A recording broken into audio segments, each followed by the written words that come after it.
আসসালামু আলাইকুম, সবাইকে শুভেচ্ছা জানাচ্ছি। মাসুম মাহবুব দেখছেন ওপেন দাস ইউটিউব চ্যানেল এবং মাসুম মাহবুব ফেসবুক পেজ। সারা দেশের বন্যা পরিস্থিতি কি একটু কমেন্ট করে জানাবেন। আপনারা যে যেই জেলাতে আছেন জানাবেন। সব জেলা থেকে চট্টগ্রামের পানি নাকি কমতে শুরু করেছে।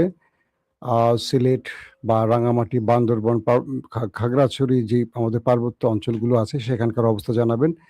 এছাড়া সারা দেশের পরিস্থিতি যে যেই জেলায় আছেন সেখান থেকে একটু কমেন্ট করবেন যে আপনাদের সেখানে এই মুহূর্তে কি পরিস্থিতি আছে। দর্শক, আজকের গুরুত্বপূর্ণ বিষয়, ইরান মধ্যপ্রাচ্যে আবার তার সবচাইতে ভয়ঙ্কর মিসাইলের খেলা দেখালো। কেবল ইসরায়েলে যে মিসাইলটি ইরান ছুড়েছিল, আর কোনো দেশে ইরান কখনো সেটা অ্যাটাক করেনি। প্রধান শত্রুকে টার্গেট করেছিল ইরান, এবার সেটা আরব দেশে মেরেছে। মার্কিন ঘাঁটি উড়ে গেছে শুধু নয়, মার্কিন সেনাদের একটি বিশেষ ভবন পুরোটা উড়ে গেছে। আমেরিকার পেছন থেকে হাওয়া বেরোনো শুরু করেছে, ধোঁয়া বেরোচ্ছে এখন। জুলফিকার খাইবার শেখান ক্লাস্টার, তারপর এরকম অনেক নাম আমরা শুনছি না। ইরানের মিসাইলের নাম শুনতে গেলে আমাদের চোখ আঁতকে ওঠে। তাদের মিসাইল খেলাগুলো কি সেগুলো বলতে গেলে তাহলে আরো আঁতকে ওঠার মতো ঘটনা ঘটবে। আসেন আমরা কয়েকটা গুরুত্বপূর্ণ খবর দেই, তারপর আমরা সরাসরি আপনাদেরকে কি ঘটনা ঘটিয়েছে সেই বিষয় নিয়ে বিস্তারিত আলোচনা করব। মার্কিন সেন্ট্রাল কমান্ড সেন্টকম তারা বলছে ইরানের উপর সর্বশেষ দফায় তারা হামলা করেছে এবং সেখানে ইরানের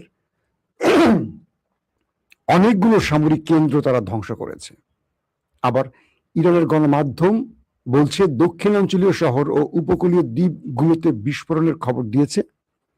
মানে ইরানের যে গণমাধ্যম তারা বলছে দক্ষিণাঞ্চলীয় শহর ও উপকূলীয় যে দ্বীপগুলো আছে সেখানে মার্কিন যুক্তরাষ্ট্র অ্যাটাক করেছে এবং সেখানে বিস্ফোরণের শব্দ পাওয়া গেছে। পাশাপাশি হরমুজ প্রণালীতে মার্কিন ও ইরানি বাহিনীর মধ্যে সংঘর্ষের কথা জানানো হয়েছে গণমাধ্যমে। অর্থাৎ হরমুজ প্রণালীতে আমেরিকা এবং ইরানের মধ্যে তীব্র লড়াই চলছে। ইরানের ইসলামিক রেভলিউশনারি গার্ড বলছে মার্কিন হামলার জবাবে তারা রাতে বাহরাইন, কুয়েত ও জর্দানে মার্কিন সামরিক স্থাপনায় হামলা চালিয়েছে এবং বাহরাইনে মার্কিন পঞ্চম নৌবহরের সদর দফতরে ব্যাপক অ্যাটাকের মাধ্যমে প্রচুর ক্ষতির দাবি করছে ইরান। অর্থাৎ এই মধ্যপ্রাচ্যের সবচেয়ে বড় নৌবহর যেটা বাহরাইনে, এটাকে সিরিজ অ্যাটাক করে যাচ্ছে। মোটামুটি এক সাইড থেকে এটাকে ধ্বংস করতে করতে করতে এটাকে একেবারে কি বলবো ধোলাইখাল বানিয়ে ফেলেছে। মার্কিন প্রেসিডেন্ট ডোনাল্ড ট্রাম্প এর আগে বলছেন ইরানের উপর হামলা যতক্ষণ না আমি যথেষ্ট বলছি ততক্ষণ চলবে এবং এর সম্ভাব্য লক্ষ্যবস্তুর মধ্যে বিদ্যুৎ কেন্দ্র ও সেতু অন্তর্ভুক্ত রয়েছে। মাশাআল্লাহ, গুড। যুক্তরাষ্ট্র ইরানের বন্দরগুলোর উপর পুনরায় অবরোধ আরোপ করেছে। অন্যদিকে ট্রাম্প হরমুজ প্রণালী দিয়ে চলাচলকারী জাহাজের উপর 20% শুল্ক আরোপের পরিকল্পনা প্রত্যাহার করে নিয়েছে। বুঝতে পারছেন, যুক্তরাষ্ট্র 20% শুল্ক আরোপের যে পরিকল্পনা সেটা প্রত্যাহার করে নিয়েছে। ইরানের খেলা এবার বুঝছেন আপনারা, তারা হরমুজ প্রণালীতে 20% টোল নিবে আশা করছিল, কিন্তু সেই স্বপ্ন ভেস্তে দিল এবার ইরান। তাদের মিসাইল মেরে পেছন থেকে হাওয়া বের করে দিল। এখানে খুব দুর্দান্ত একটি ইন্টারেস্টিং খবর আপনাদেরকে আগে দিতে হবে। ইরানের পররাষ্ট্রমন্ত্রী আব্বাস আরাকচি, মানে ইরান যে আমেরিকার সাথে খেলছে আর রাজনৈতিক খেলায়, আমেরিকা শক্তিশালী পরাশক্তি সুপার পাওয়ার যেটাই হোক না কেন, সামরিক শক্তিতে নাম্বার 1 হোক না কেন, ইরান আমেরিকাকে পুরো রাজনৈতিক খেলায় একদম ভাঁজ করে ফেলেছে। একটা ছোট্ট খেলার সূত্র ধরিয়ে দেই। ইরানের পররাষ্ট্রমন্ত্রী আব্বাস আরাকচি তিনি বলছেন, তিনি তার সোশ্যাল মিডিয়ায় লিখেছেন ট্রাম্প একেবারে সঠিক। অর্থাৎ ট্রাম্প যে হরমুজ প্রণালীতে 20% শুল্ক আরোপের কথা বলছিলেন এটা তার একদম সঠিক সিদ্ধান্ত। কে বলছে? ইরানের পররাষ্ট্রমন্ত্রী আব্বাস আরাকচি। আপনার কাছে একটু কঠিন লাগলো না কথাটা, যে ট্রাম্প 20% শুল্ক নেবে, এটাকে সঠিক সিদ্ধান্ত বা এটা সঠিক সিদ্ধান্তের দাবি করছে ইরান? এটা কি করে সম্ভব?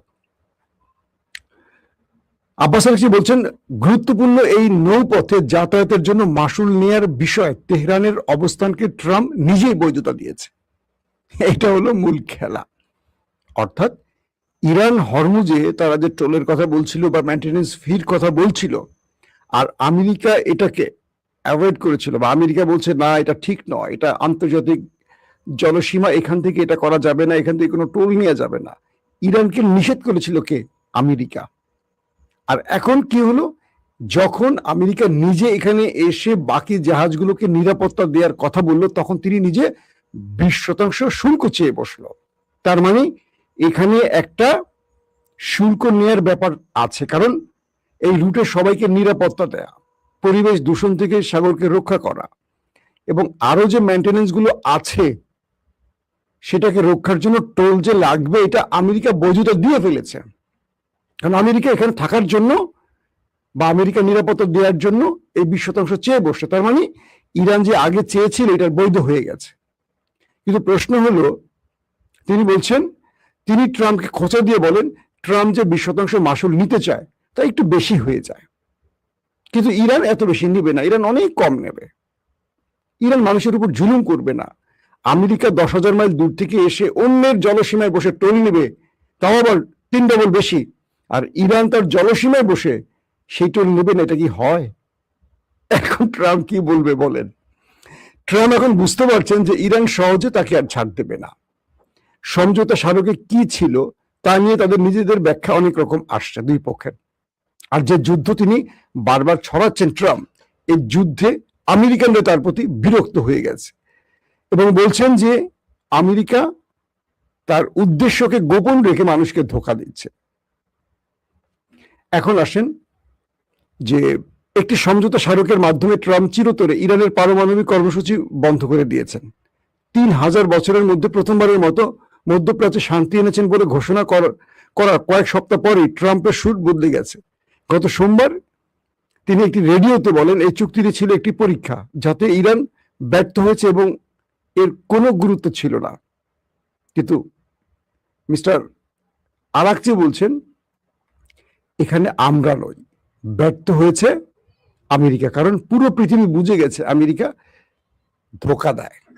আসেন আরো কিছু গুরুত্বপূর্ণ খবর দিই। ইরানের ভূখণ্ডে যুক্তরাষ্ট্র নতুন করে চালানো হামলার জেরে Islamic revolutionary guard corps IRGC Kuwait, Bahrain ও জর্ডানে অবস্থিত মার্কিন সামরিক স্থাপনাগুলোতে যে ব্যাপক অ্যাটাক করেছে তার ছবি তথ্য আসতে শুরু করেছে। মার্কিন বেশ কিছু ঘাঁটিকে দেখা গেছে একদম আগুনে জ্বলছে। আইআরজিসির পক্ষ থেকে বলা হয়েছে তারা বাহরাইনে একটি ঘাঁটিতে প্রচুর সংখ্যক মার্কিন সেনারা অবস্থান করছে, সেটাকে উড়িয়ে দিয়েছে। আরেকটি পক্ষ থেকে বলছে যে একটা ভবনের মধ্যে মার্কিন সেনারা আশ্রয় নিয়েছিল, সেই ভবনটাকেই ক্লাস্টার বোমা দিয়ে উড়িয়ে দিয়েছে। এখন বলেন আমেরিকা কি এই ক্ষয়ক্ষতিগুলো স্বীকার করছে? আমেরিকা কোথাও এই ক্ষয়ক্ষতির পরিমাণ আর বলছে না। দর্শক, আইআরজিসি গত রাতে ক্রুজ, ক্ষেপণাস্ত্র ও বিমান থেকে নিক্ষেপ করা বোমা দিয়ে ইরানের দক্ষিণাঞ্চলীয় প্রদেশগুলোর বেশ কয়েকটি উপকূলীয় ঘাঁটি ও অবস্থানে হামলা চালানোর জন্য যুক্তরাষ্ট্রের নিন্দা জানিয়েছে। তারা বলছে বিনা উস্কানিতে মার্কিন হামলা ও আইন লঙ্ঘনের জবাবে ইরান হরমুজ প্রণালী বন্ধ করে দেয় কোনো জাহাজই নিয়ম কানুন লঙ্ঘন করতে বা যুক্তরাষ্ট্রের সাথে সহযোগিতা করতে সাহস করেনি। এরপরেই এই মার্কিন আগ্রাসন চালানো হয়েছে, এটা তারা বলছে। এখন বাহরাইনে যে ক্লাস্টার বোমা মারলো আর যে ভিডিওটি ইরান রিলিজ করলো, পৃথিবীর গণমাধ্যম দেখালো, সেখানে দেখা গেছে আমেরিকা তার অত্যাধুনিক আকাশ প্রতিরক্ষা দিয়ে ইরানের মিসাইল আটকাবার চেষ্টা করছে। ভালো করে শুনবেন, আমি দৃশ্যটা না দেখিয়ে আপনাদেরকে চিত্রনাট্যের আকারে বুঝিয়ে দিচ্ছি। ইরান তার ভূমি থেকে বাহরাইনে ক্লাস্টার বোমা মারলো। ক্লাস্টার বোমা কি? একটি মিসাইল, তার অগ্রভাগে 50, 60, 70, 100-র মতো ওয়ারহেড থাকে। নর্মালি মিসাইলগুলো কি করে, একটি নির্দিষ্ট ওয়ারহেড নিয়ে চলে আসে এবং সেটা এসে ব্যাপক অঞ্চল ধামাকা করে বিস্ফোরণ ঘটায় ধ্বংস করে। কিন্তু ইরান ইসরায়েলে এই ক্লাস্টার বোমা মেরেছিল, তখনই ইসরায়েল পর্যদস্ত হয়ে গেছে, কারণ ইসরায়েলের কাছে থাকা থার্ড, প্যাট্রিয়ট, আয়রন ডোম অ্যারো যে প্রতিরক্ষা ব্যবস্থাগুলো আছে, এগুলো নির্দিষ্ট ব্যাটারি থেকে যে মিসাইলগুলো ছড়ে, একটি মিসাইলকে টার্গেট করে একটি ছোটে, একাধিক মিসাইলকে টার্গেট করে একাধিক ছোটে। তো একটা ব্যাটারিতে 10টা 12টা করে ধরেন মিসাইল থাকে, এন্টি মিসাইল, এগুলো ছোটা হয়। কিন্তু ক্লাস্টার বোমা যখন মারা হয়, এটার মধ্যে 50, 60, 70, 80 বা 100 এরকম ওয়ারহেড থাকে।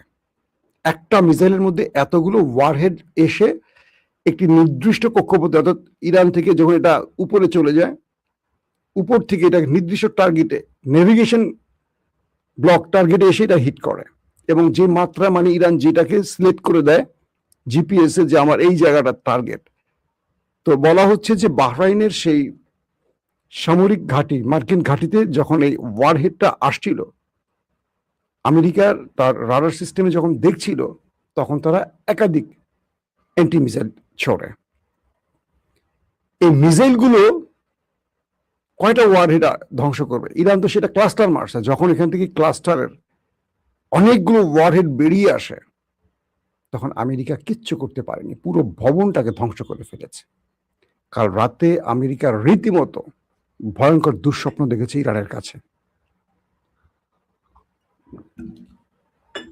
জর্দান, বাহরাইন, কুয়েত কাউকে ছাড়ছে না। জর্দানে তো ভালো ধোলাই শুরু করছে ইসরায়েলের দালাল এই জর্দানকে, একটার পর একটা আঘাত চলছে সেখানে। পুরো মধ্যপ্রাচ্যে এখন আতঙ্ক ছড়িয়ে পড়ছে আমেরিকার টার্গেটে। এর আগে ইরান এই ক্লাস্টার বোমা মারেনি। ইরান বলছে আমেরিকা ওয়েট করো, তোমাদের জন্য আমাদের আরো সারপ্রাইজ আছে। তোমরা যে মাত্রায় এগোবে আমরা তোমাদেরকে সেই মাত্রায় খেলা দেখাবো। তোমরা যতদূর যাবা আমরা ততদূর তোমাদেরকে তাড়িয়ে নেব। ইরান বলছে আমরা তোমাদেরকে এই যাত্রায় এক তিল পরিমাণ ছাড় দিতে রাজি নয়। আমেরিকা কালকে আক্রমণের পর অ্যাটলিস্ট এটা বুঝতে পেরেছে যে ইরান তাদেরকে যে শক্ত জবাব দিতে আরো নতুন নতুন মিসাইল ব্যবহার করতে পারে, এটা মোটামুটি জেনে গেছে। তবে আমেরিকা এখন পর্যন্ত বলছে তাদের কোনো ক্ষয়ক্ষতি হয় নাই। কিন্তু উপগ্রহের বা স্যাটেলাইট ইমেজে দেখা গেছে মার্কিন উপসাগরে থাকা, মানে গালফে থাকা মার্কিন ঘাঁটিগুলোকে মোটামুটি ধোলাই খেল বানিয়ে ফেলেছে ইরান। কিন্তু এটা ইরান তার গণমাধ্যমে দেখাচ্ছে। হয়তো আপনারা আগামী কয়েকদিন পর new York Times, Washington post, এই গণমাধ্যমগুলোতে দেখবেন, বা বিবিসি, সিএনএনে দেখবেন। তারপরের খবরটি কি? ইসরায়েল এখন একটা দুর্দান্ত চালে আছে, কিন্তু ইসরায়েলের জন্য আরো দুঃসংবাদ কিছু আসছে। নেটোতে যখন এসছিল মিস্টার ডোনাল্ড ট্রাম্প, তখন এরদোয়ান তাকে বেশ কিছু বিষয় চাপ দিয়েছে। এর মধ্যে একটি হলো ইসরায়েল যেন লেবানন এবং সিরিয়া থেকে চলে যায়। এখন প্রশ্ন করবেন, সিরিয়ায় না হয় তুরস্কের ইন্টারেস্ট আছে, লেবানন তো ইরানের ইন্টারেস্ট। কিছু কিছু মাধ্যম বলছে ইরান তুরস্ককে বলেছে যেন এরদোয়ান ট্রাম্পকে এই বিষয়ে চাপ দেয়। যেহেতু এখন আস্তে আস্তে তুরস্ক ইরান কাছাকাছি আসছে এবং মুসলিম ন্যাটো তৈরির একটি পরিকল্পনা আছে, এবং ইরান তার শক্তিমত্তা দেখিয়ে পৃথিবীতে একটা গুরুত্বপূর্ণ জায়গায় চলে গেছে। তাই বিশ্বের অন্যান্য মুসলিম দেশগুলো প্রকাশ্যে হোক আর অপ্রকাশ্যে হোক ইরানকে সাপোর্ট দিচ্ছে বা মাথায় রাখছে। তো বলা হচ্ছে যে রজব তাইয়িপ এরদোয়ান ট্রাম্পকে ন্যাটোর বৈঠকে আঙ্কারায় সিরিয়া থেকে ইসরায়েলের সেনা সরিয়ে নেওয়া এবং লেবানন থেকে সরিয়ে নেওয়ার ব্যাপারে চাপ দিয়েছে। মিস্টার ট্রাম্প নেতানিয়াহুকে ফোন করে বলেছেন দ্রুত তুমি সিরিয়া থেকে তোমার সেনা সরিয়ে ফেলো। অর্থাৎ এখানে নেতানিয়াহুর যে ড্রিম প্রজেক্ট সেটা আটকে গেছে, এবং লেবানন থেকেও সেনা সরিয়ে নেওয়ার ব্যাপারে চাপ দিয়েছে, এবং সেটা ট্রাম্প নেতানিয়াহুকে বলেছে যে দ্রুত তুমি এই দুটো দেশ থেকে সেনা সরিয়ে ফেলো। ট্রাম্প এই চাপ দুটো দেওয়ার ফলে তুরস্কের খেলায় আবার আটকে গেল ইসরায়েল। এখানে রাজনৈতিক অনেক রকম খেলা আছে, পর্দার সামনে বলেন আর আড়ালে বলেন। কে কার বন্ধু কে কার শত্রু সবসময় বুঝবেন না। মনে করি আমরা যে ইরান, চীন, রাশিয়া তিনজন খুব আপন রক্তের ভাই, না, এরা প্রত্যেকের স্বার্থে এক। আমেরিকাকে ধ্বংসে ইরানকে চীন এবং রাশিয়া যে সাপোর্ট দেয়, ইসরায়েল ধ্বংসে তার এক কোনাও সাপোর্ট দেয় না। এটা কি জানেন? আমরা রাশিয়াকে ভালোবাসি, চীনকে ভালোবাসি, অনেকে ভালোবাসি। কি কেন বাসি? ইরানকে সাপোর্ট দেয়, কিন্তু আমেরিকার বিরুদ্ধে তারা সাপোর্ট দেয়, ইসরায়েলের বিরুদ্ধে দেয় না। যদি ইরানকে রাশিয়া এবং চীন ইসরায়েল ধ্বংসে কোনো সাপোর্ট দিত, এতদিন ইসরায়েল থাকতোই না। কারণ ইসরায়েল পৃথিবীর প্রতিটি শক্তিশালী রাষ্ট্রকে তার গ্রিপে রাখে, তার অলিগারদের মাধ্যমে, তার হানি ট্র্যাপের মাধ্যমে, নানান রকম কৌশলে। পৃথিবীর এমন একটি দেশ, পুরো পৃথিবীতে সবচেয়ে অল্প ইহুদিরা, 1-1.5 কোটি বা 2-2.5 কোটি, এই সারা পৃথিবীতে খুঁজে বের করতে এক ইসরায়েলি বোধহয় 1,20,00,000-এর মতো এরকম বোধহয় আছে ইহুদি, একটা দেশে মাত্র, তাদের দেশই একটা। 57টি মুসলিম দেশ, 200 থেকে 250 কোটি মুসলিম পৃথিবীতে, 200 থেকে 250 কোটি, আর তাদেরকে কাঁপিয়ে দিচ্ছে মাত্র 1-2 কোটি ইহুদি সারা পৃথিবীতে। 1-2 কোটি, সর্বোচ্চ 2.5 কোটি। আমি শুধু ইসরায়েলের বলছি, 1 কোটি থেকে 1,20,00,000 বা 1.5 কোটি এরকম ইসরায়েলে ইহুদি আছে, বাকিরা আরব মুসলিমও আছে সেখানে। সারা পৃথিবী খুঁজলে কত? 2 কোটি হলো, 2.5 কোটি হলো, 250 কোটি মুসলমানকে তাড়া করছে তারা। কারণ জ্ঞান বিজ্ঞানে তারা এগিয়ে গেছে এবং পৃথিবীর বড় বড় রাষ্ট্র মোড়লদেরকে তারা বিভিন্ন রকম অ্যাভিস্টিন টাইপের ফাইল তৈরি করে, হানি ট্র্যাপ তৈরি করে, একটা অন্ধকার রাজ্য তৈরি করে, শয়তানের পূজা করে তারা তাদেরকে আটকে ফেলেছে। কারণ একটা জিনিস বুঝতে হবে, ধরেন বাংলাদেশে ক্ষমতার পরিবর্তন করতে চান আপনি চরমোনাই করেন, জামাত করেন, ইসলামী ঐক্যজোট করেন, খেলাফত করেন, বিএনপি করেন, জামাত করেন, জাতীয় পার্টি করেন, এনসিপি করেন, আর কোনো দল আছে নাকি? গণ অধিকার তো কোনো দল না। গণ অধিকার তো রাস্তার টোকাইদের একটা স্টল, সেখান থেকে অল্প দামে গেঞ্জি টেঞ্জি জাঙ্গা টাঙ্গা বিক্রি করে। এ তো দালালি করে কোনো রকম 1-2টা লোক এমপি হবে, তারপরে ছিটকে পড়ে যাবে আর খুঁজে পাবে না, রাস্তায় আমতারেকের মতো আম বিক্রি করবে এই নুরু বা রাশেদেরা। লিখে রাখেন, আগামী কয়েকদিন পর এদের ব্যক্তিগত কিছু সম্পদ হবে, এরা ধরা খেয়ে যাবে, তারপরে এদের রাজনীতি শেষ। বিএনপি আওয়ামী লীগ তুলে ফেলে দিবে, এটি নিয়ম খেলা। কারণ এদের কোনো চরিত্র নাই, মানে নুরুদের কোনো চরিত্র নাই, যাদের চরিত্র নেই তাদেরকে কেউ ওন করে না দীর্ঘদিন। আসেন তো এখন কি তৈরি হচ্ছে, বাংলাদেশে তারাই ক্ষমতায় বসবে যারা ডিপ স্টেটের লোক, যারা ডিপ স্টেট যাদেরকে নিয়ে খেলে। ধরেন আমাদের দুর্নীতিবাজ রাজনীতিবিদদের সুবিধাটা কি জানেন? দুর্নীতিবাজ রাজনীতিবিদদেরকে সবাই কন্ট্রোলে রাখতে পারে, আর যে দুর্নীতি করে সে কারো কথা শোনে না। ধরেন যে ব্যক্তিটা মাগিবাজি করে, যে ব্যক্তিটা অনেক অন্যায় করে, যে ব্যক্তিটা চুরি বাটপারি লুটপাট বিদেশে অর্থ পাচার করে, সে ব্যক্তির সকল আমলনামা ডিজিএফ এর কাছে থাকে, এনএসএ এর কাছে থাকে, আমাদের সকল ইন্টেলিজেন্সের কাছে থাকে। যখনই তারা কোনো অনিয়ম করতে যায় তখন এই ফাইলগুলো আস্তে করে দেখা, এই সাবধান, কালকে প্রথম আলোতে লিড হবে, কালকে নয় দিগন্তে লিড হবে, কালকে অমুক টিভিতে এই লিড নিউজ হয়ে যাবে, তুমি যে এই করছো, তোমার একটা ল্যাংটা ভিডিও আমার কাছে আছে। আস্তে থেমে যায়। এই লোকগুলোকে ডিপ স্টেট খেলে মজা পায়, কারণ এরা দুর্বল, এরা উইক, কারণ এদের চরিত্রও নেই, রাজনীতিও নেই, কোনো কিচ্ছু নাই। এরা সাদা পাঞ্জাবি পরে আসে, সংসদে লম্বা লম্বা বক্তব্য দেয়, রাতে গিয়ে মদ খেয়ে মাগিবাজি করে ঘুমায় পড়ে, আর ব্যাংকে টাকা চুরি করে করে মানে বিদেশে পাচার করে। এদেরকে দিয়ে ডিপ স্টেট খেলতে পারে। কিন্তু যে লোকটা ধার্মিক, যে লোকটার মধ্যে অসততা নেই, যে লোকটা দেশপ্রেমিক, যে লোকটা নিজে কখনো অন্যায় করেনি, করতে দেবে না, তাকে ডিপ স্টেট ভয় পায়। কারণ একে আটকাবে কি করে? আটকানো তো কিছু নাই। তো বাংলাদেশে দেখবেন যেই দলটাকে সব মানুষ ভোট দিবে সেই দলটা ক্ষমতায় বসবে না, কারণ জনগণের তো কোনো বেইল নাই। বেইল হলো ওই যে ডিপ স্টেট, যাদের কাছে আমাদের রাজনীতিবিদদের নাটাই হাতে আটকানো থাকে। তো বিষয়টা হলো এরকম যে ইসরায়েল হলো এমন একটি রাষ্ট্র, পৃথিবীর সকল ক্ষমতাধর ব্যক্তির নাটা ইসরায়েলের হাতে থাকে, কিন্তু তারা সংখ্যায় কম। তাদের এজেন্সি মানে মোসাদ বা তাদের সিনব্যাড যদিও অভ্যন্তরীণ কাজ করে, বা তাদের অর্থনৈতিক অলিগাররা এত পাওয়ারফুল পজিশনে চলে গেছে, তাদেরকে কেউ আটকে রাখতে পারে না। আর মুসলমানরা ফতোয়া নিয়ে আসে, ওই সরমনাই বলবে জামাত কাফের, জামাত বলবে সরমনাই অমুক, আমাদের ওই আব্বাসী হুজুর বলবে কি জানি নাম কি, আব্বাসী হুজুর, সবাই কাফের বলে। এরা এক একজন নিজেকে এত বড় অলিয়ালা বা মানে কি বলবো, যে হয়তো বা শুধু এটুকু বলেন আল্লাহ আমাকে নবুয়ত দিছে, মানে নবী দাবি ইচ্ছে, এরা নিজেদেরকে এত পীর সাহেব মনে করে, অথচ এরা নিজেরা ভুলের মধ্যে আছে। অথচ এরা মুসলমানদেরকে বিভাজিত করে ফেলছে ঐক্যের বদলে। আমি বারবার একটা কথা বলি, যে সকল ইসলামী দল অন্য ইসলামী দলকে গালি দিবে, মনে করবেন এরা মুনাফিক, এরা অনৈক্যের জেলে আসে, যত বড় জুব্বা নিয়ে আসুক, যত বড় দাদা দানের গল্প শোনাক, এরা ভুল পথে আছে। কারণ আপনি সঠিক পথ চান, আপনি চান না জামাত বিজয়ী হোক, আপনি চান না চরমনাই বিজয়ী হোক, আপনার দরকার নেই চাওয়া, আপনি চান ইসলাম যেন বিজয়ী হয়। আবারও বলছি, যদি এই চাওয়াটা না আসে, আপনি চরমনাই করেন, জামাত করেন, আর যেটাই করেন, দুজক বা জাহান্নাম আপনার জন্য কনফার্ম। আপনার চেষ্টা কখনো যেন হয় না বিএনপিকে বিজয়ী করব, জামাতকে বিজয়ী করবো, এনসিপি কে বিজয়ী করবো, চরমনাইকে করব, খেলাফতকে। আপনার টার্গেট হবে একটা, ইসলামকে বিজয়ী করতে আসছে। তাহলে কি ইসলাম যেটা বলছে সেটা, কোনো দলের পক্ষে দালালি করবেন না, চামচামি করবেন না। আমি সব দলের পাশে থাকি এই কারণে, কারণ আমার পছন্দ যদি থাকে সেটা হলো ইসলাম। আমি কোনো দলের দালাল নয়, চামচা নয়। যে দলটা ভালো করবে সেই দলটাকে আমি সাপোর্ট দেবো, কনফার্ম। সেটা আমার আলোচনায় বুঝতে পারেন। সাপোর্ট দেই আর না দেই, কাদেরকে ভালো বলি কাদেরকে খারাপ বলি। তো ইসরায়েলের গ্রিপে আটকে আছে পুরো পৃথিবী। আজকে দেখেন মিশর ভয় পাচ্ছে এখন ইসরায়েলকে। এতদিন ইসরায়েলের দালালি করতে করতে এখন দেখলো মিশরের চারদিক থেকে ইসরায়েল আস্তে আস্তে ঢুকে পড়তেছে। বিভিন্ন জায়গায় ইথিওপিয়া টার্গেট করছে, সুদান টার্গেট করছে, বিভিন্নভাবে নীল নদের পানি আটকানোর পরিকল্পনা করে বিভিন্ন খেলা খেলছে। এখন মিশর আয় হায়, এত বছর ধরে তো আমি ইসরায়েল আর আমেরিকার দালালি করলাম, এখন কি হলো?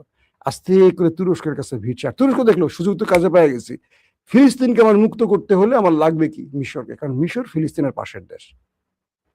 এত বছর ধরে মিশরকে বহুভাবে লাইন করার চেষ্টা করছে, তুরস্ক পারে নাই, শুধু ফিলিস্তিনকে রক্ষার জন্য। যেমন ইরান এক স্টাইলে খেলে, তুরস্ক আরেক স্টাইলে খেলে। তুরস্ক যেহেতু ন্যাটোর দেশ এবং শক্তিশালী একটা ভূমিকা ওয়ার্ল্ড ইস্টাবলিশমেন্টে, মিশরকে বাগিয়ে এখন মিশর তুরস্ক একটা টেবিলে বসছে, একসাথে মহড়া করছে। কারণ ফিলিস্তিনকে মুক্ত করবে তুরস্ক, এটা তার প্রধান টার্গেট।